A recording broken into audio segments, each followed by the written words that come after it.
Who's that Bills player? And just like that, the season comes to an end. The Bills lose in the Divisional Round to the Cincinnati Bengals by a score of 27-10. You are now listening to the Watering Buffalo podcast with your hosts, Justin Goddard and Andrew Chang.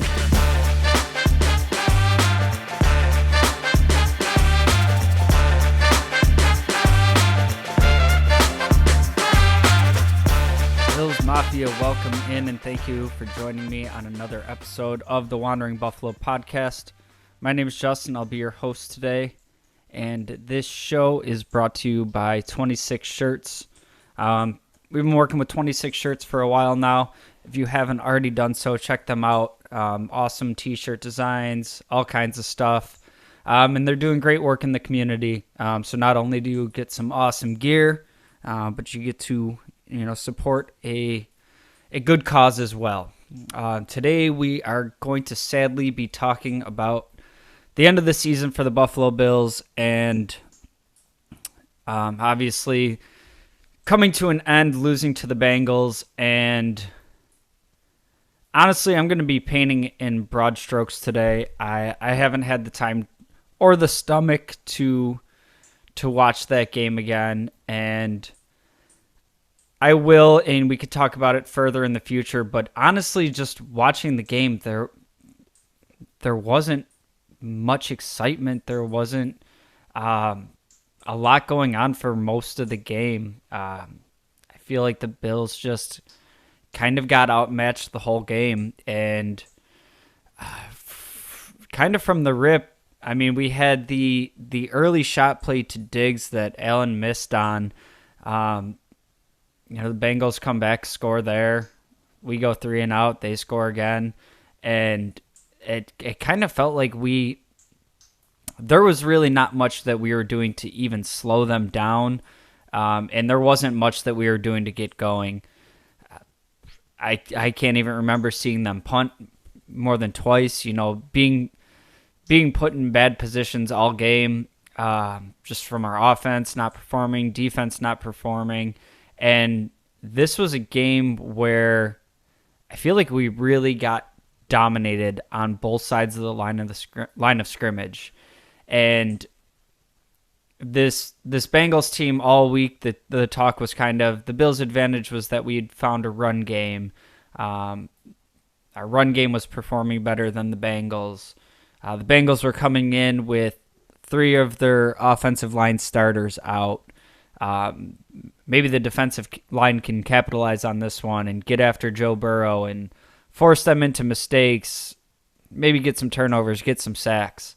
I'm going to start there with the defense. The defensive line was just not good enough, and Daquan Jones wasn't in this game. Jordan Phillips was playing banged up. You can tell he didn't look right. Obviously, Von Miller not in there. The type of game that we specifically brought him in for. We were winning games in the regular season just fine. Bean brought Von Miller in to be a playoff closer, to make a huge key play when you needed it. We haven't had him since Thanksgiving, and we've had some good performances without him. But in this game, for how much is invested in that D-line, I feel like they no-showed today. Just getting gashed in the run game. Joe Burrow not under any duress, no pressure, no quarterback hits, just really nothing to affect that Bengals passing game, which was just rolling the whole game. Going into the secondary, something to be said for playing in the snow, and it's kind of easier for the offensive weapons, and the defenders are trying to keep up. I can't hear that conversation because the Bills had that same advantage then, and it sure didn't look like an advantage to us. I think a really interesting dynamic with this team as we move forward, and as we're building a new stadium and they elect not to do a dome stadium. I don't want to get too far into the football stadium conversation, but But for a team that's realistically going to be looking at having a shot at home field advantage in the playoffs, if we get some weather involved, I think outside of having one of the most insanely awesome fan bases in the league, I'm not sure that January football in Buffalo is the advantage that we make it out to be. We have a top 2, 3, 4 quarterback in the league that can really air it out. Our offense is predicated on passing, and you introduce some of the weather elements, and it just throws off the timing and everything that little bit. Not sure that it's quite the advantage that it used to be for us, but at any rate, offensive side of the ball, the exact opposite of what the Bengals had here. Just a poor job of protecting Josh Allen. We weren't opening run lanes. Didn't really run the ball all that much, and when we did, we didn't have success. And I think being able to be removed from this game and be honest with myself, I don't think that we should be all that surprised at the outcome of this game. Now, did I expect it to be, an absolute ass-kicking? No. But we talked so much throughout the season about not seeing a complete game. The offense carried this one. The defense saved us in this one. It was sloppy football, but a win's a win. And I don't disagree with that. I just think it only gets you so far. And, we see a previous week where we barely squeaked by the Dolphins. A very similar situation with their offensive line. A bunch of people banged up and our defense not able to generate much pressure and capitalize on that.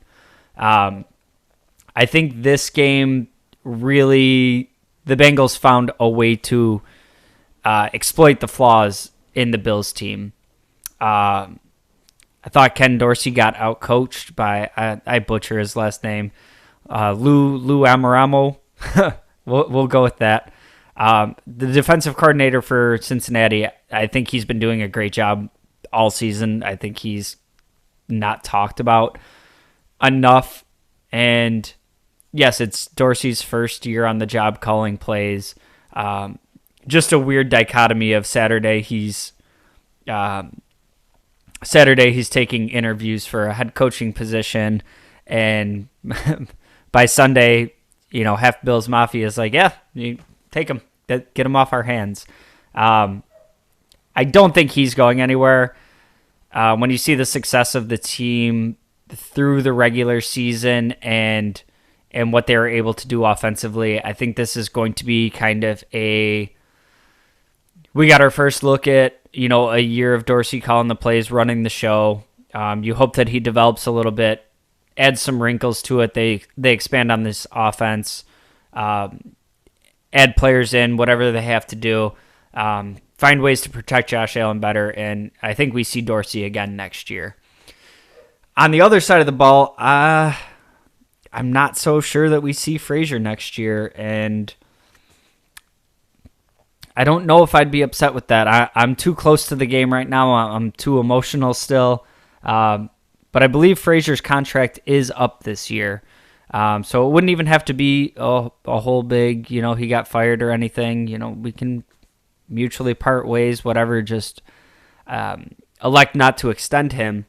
I think Frazier is a good coach. I think this scheme and the talent that we have on defense, granted dealing with a ton of injuries this year, I feel like it doesn't match our offense at times. And what I mean by that is we play this, bend but don't break. We're not allowing anything long. We'll let you kill clock and we'll let you get, your 3 points or whatever. But you're not getting long plays. You're not getting the touchdown drives as much. Kind of with the variance to our offense of wanting to take these shots and wanting to be a high-flying offense. All of a sudden, if you have a couple turnovers, if you miss on a couple throws and you go 3 and out a couple times in a game, the way that this defense can allow a team to kill clock and limit your possessions doesn't really do much for me for this, fast strike kind of style of offense we're trying to see. And if we're going to be playing the aggressive version of offense, I want to see also an aggressive style of defense. I want to really be getting after the quarterback, take some chances in coverage and try to get interceptions. Just a little bit more risk involved to it to kind of be able to balance out that offense. And if you allow a long pass here and there, it is what it is. You have an offense that you're planning on striking right back anyways. So kind of this defense allowing for the opportunity for some ball control when you want the ball back in your offense's hands. Just think it could be tinkered and played a little differently. And Leslie Frazier's the same as Dorsey to me. You hear the buzz about head coaching opportunities for him. I more so last year than this year. I'm not hearing a ton of buzz this year. But I think there could be an opportunity for something to change there. And what I think we've seen through Frazier's tenure is having these great defenses through the regular season and kind of having collapses in the playoffs. We saw the Chiefs put up buckets of points on us. I mean, even the Dolphins this year with their third-string quarterback hung, 31 points, something like that, on this defense. The Bengals this past game, 27 points isn't, an outrageous score, but they were also very in control all of this game. They kind of didn't have to go for running up the score. So I think there's an opportunity to make a change there with Frazier. And a lot of this is going to be coming with a ton of changing personnel. I mean, this game is tough to stomach right now. To me, it looked like I was having a conversation with a buddy that said, the Bengals looked like they found a way to practice in a snow vortex, and the Bills looked like they had never played in it ever before. And I think that sounds about right to me. It looked like we were flat, we were out of our element, and the Bengals just came in hungrier, and I can't really say anything. The Bengals deserve this one, and kudos to them. It sucks that we came up short, and that this is the way the season ends. Talking about the game today, I had somebody tell me, they would rather, if it had to happen, go out like this and not have, the feeling of, damn, we were so close, and play the what ifs game. For me, no. Like, the heartbreak sucks. Like, you say 13 seconds in Buffalo and it still stings everybody,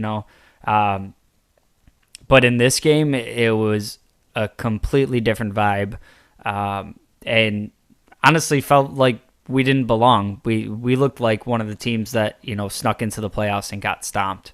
So yeah, if it has to happen, I'll take a heartbreak that looks like it could have gone a coin flip all day, every day. Do want to wrap up this portion of the show and kind of take a second to appreciate what we do have in this Bills team right now. And we're one day removed from the game right now, and it's gloom and doom. And the Bills were Super Bowl favorites coming into the season. Not the kind of expectations you ever see. Having 13 wins in the regular season, it's awesome. So I do want to take a second to be appreciative of the team that we have, while acknowledging that it really sucks that they came up short. 31 teams come up short every year in the NFL. I wish it didn't look like it did. Bad coaching decisions, team looking flat, all that. But I do have to remind myself at times that, throughout my entire Bills fandom, we were lucky to get to 9 wins, 17-year playoff drought. Yes, losing in the playoffs does suck, but I'm glad to have a coach, a GM, an organization that has figured out a way to get us in the dance every year and have a real shot at it. Obviously, doesn't really feel like that right now just because of how sideways that game went. But just have to appreciate, under McDermott, we've made the playoffs every year but one. We have Josh Allen. He is, like I said, one of the top quarterbacks in the league. You're going to have a chance every year Josh is there, so need to start looking towards the offseason and see what we can do to improve the team around him.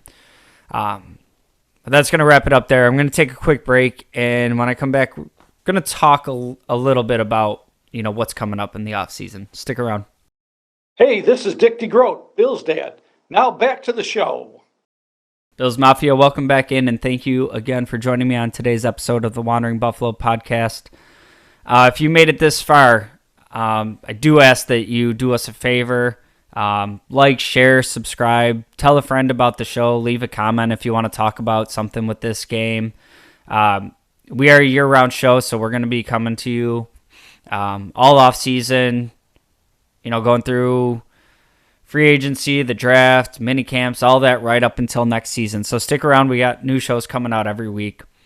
And as we start looking to the off-season, obviously that wound is still fresh, but just kind of looking at the fact that this team, as we just saw it, we're not going to see the same team next year. Like I said, I think Cincinnati kind of exploited the weaknesses that we've seen on this team kind of throughout the season that we were able to overcome, and it just became too much to deal with in this game.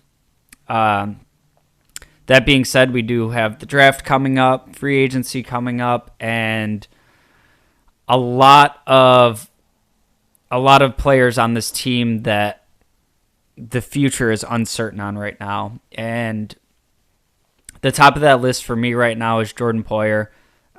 Talked about it a ton on this show.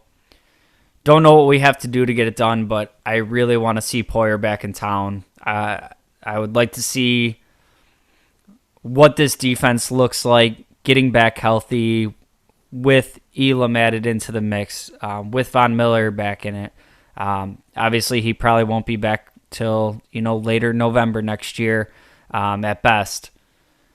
But I kind of really want to see the key pieces of this defense playing together because we didn't really get that much this year. Hyde goes out early in the season. Trey White misses, about half the season, and it was kind of just getting back to being himself towards the tail end of the season. Von Miller goes down. Jordan Poyer missed some time. And don't get me wrong, I know injuries are going to happen in football. Just seems like the past 3-4 years we've had just amazing luck on the injury front, and it seems like the Bills came due this year, and the Bills were just hit with a rash of injuries. So Poyer's top on my list. When we start looking down, a lot of guys that were brought in on one-year deals, kind of something that Bean likes to do. Also felt like a little bit of an effort to, kind of push all the chips in on this season because they were some bigger names that you made one-year investments in. And we look at guys, Roger Saffold, Jordan Phillips, Jamison Crowder, who we never really saw this year, Shaq Lawson, Dean Marlowe, AJ Klein, a couple other guys in there. Those are all one-year deals for players that had significant roles on this team this year. Jordan Phillips and Shaq Lawson, I thought in their kind of rotational spots, made pretty meaningful contributions to this game, to this team rather. Other huge names we have in there that have kind of been staples of this team for the past few years: Tremaine Edmonds, Devin Singletary. I mean, we got some big names coming up, and it's you always want to, like, when you have a team that was this good, you kind of want to, like, run it back and just be able to add pieces to it, right? It'd be great to still have player X here and maybe somebody that could develop behind him. The reality of the situation is in this season coming up, the way we've kind of already pushed some money down the road, we're not going to be able to keep everybody, and there's going to be some tough decisions coming up. Now, granted, the cap is expected to go up. We've seen, Bean be able to make some, outstanding moves to be able to finagle the cap. There's a very real chance that there's some significant turnover coming up on this roster, which isn't something that we've seen a ton of. And my guess is there's going to be some sort of investments made into the defensive line again, because that is just something that we've not been able to get right, and it's something that we've been trying to invest in every year. That's something that, maybe it comes down to coaching. I mean, we have first-round picks, second-round picks, free agents that we bring into these spots, and just haven't been able to get what we've been looking for out of the defensive line. I do think there was times this year that it was better, but just some games that they just don't seem to really have a huge impact on the game. So who knows? Maybe that's something that it's coaching, or maybe our scouting department is just not excellent at scouting at that position. Maybe that's something that needs to be looked at, but definitely need to be better there. And I think on the offensive side of the ball, love Devin Singletary. I think he's a great player. He's been a great teammate. He's been great for the Bills. I don't know what his cap number is going to look like, and if another team is going to kind of see what he's been able to do at times with very limited touches and kind of want to give him a bigger role.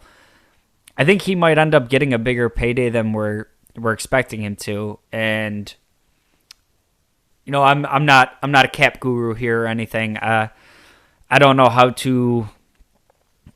I'm not great at figuring out the money like that. But I'm gonna throw my early offseason wish list out there, and if we don't have Singletary back, my running back of choice would be Jamal Williams. He's a free agent up in Detroit this year. They're probably gonna want to bring him back. He had a boatload of touchdowns this year. Who knows what if they want to invest money in the running back position, with kind of a new organization running the show over there, kind of in the process of coming out of the other side of a rebuild. Don't know if they, are going to try to bring him back on a bigger contract, but I think he would be an amazing complement to James Cook, kind of give you that physical, straight ahead running, nose for the first down marker, nose for the end zone, and somebody that could help take some of the load off of Josh Allen, and mix that in with James Cook having the speed and getting him involved in some routes out of the backfield. I think that could be a really dangerous combination. That's one of my wish list players. We'll have more going forward, and we'll see what projected salaries and Bills cap and everything looks like going forward. That's little preview of some things that we're going to talk about in the offseason. But I think the other huge need on offense is both offensive line and the wide receiver position. I think we need a true threat outside of Stephon Diggs, and that was something that kind of reared its head again in this game, is just being able to get production when a team focuses on taking Diggs out. And we've seen a ton of teams do it where they try to do everything they can to take Diggs out, and he still explodes. He has those games. In the games where teams are able to kind of eliminate him for the Bills, we need more. We need more at the receiver position to be able to counter that and make them pay with a different player a few times, so maybe it frees up Diggs a little bit. But just not getting enough at that position. Who knows what Jamison Crowder would have brought to the table. He wasn't doing anything crazy when he was playing this year, and then we didn't really get to see a ton from him. Also was brought in on a one-year deal, so who knows if he'd be back. What I do know is Khalil Shakir seemed to take a step towards the end of the season. I wish we got more looks from him throughout the season, so he wasn't like this super fresh rookie starting to get his looks in the playoffs. But I know that down the stretch here, we were bringing in Cole Beasley and John Brown out of like pseudo retirement to try to help get production at the receiver position. So while I'm fine, tinkering around with some of the guys that we have, I think a significant investment does need to be made there. Whether it's through the draft, whether you can bring in a free agent receiver, I think it's probably going to have to be a little bit of a combination of both. But these top-end receivers are going for insane money on the market right now. With the cap, I don't think you're going to be able to take too many swings this year. So definitely offensive line and wide receiver. Big priorities on my draft wish list. Well, like I said, that's kind of conversations for down the road, just part of my coping with the losses to kind of get on the turning the page and starting to look towards what we can do to build upon what we already have created here in Buffalo and take another shot at it next year. So anybody listening, thank you for joining us at any point throughout the season. We really do appreciate it. Like I said, the shows aren't going to stop. We'll be going all off season and working our way through next season. Appreciate you tuning in, and we'll start looking towards next year. Go Bills.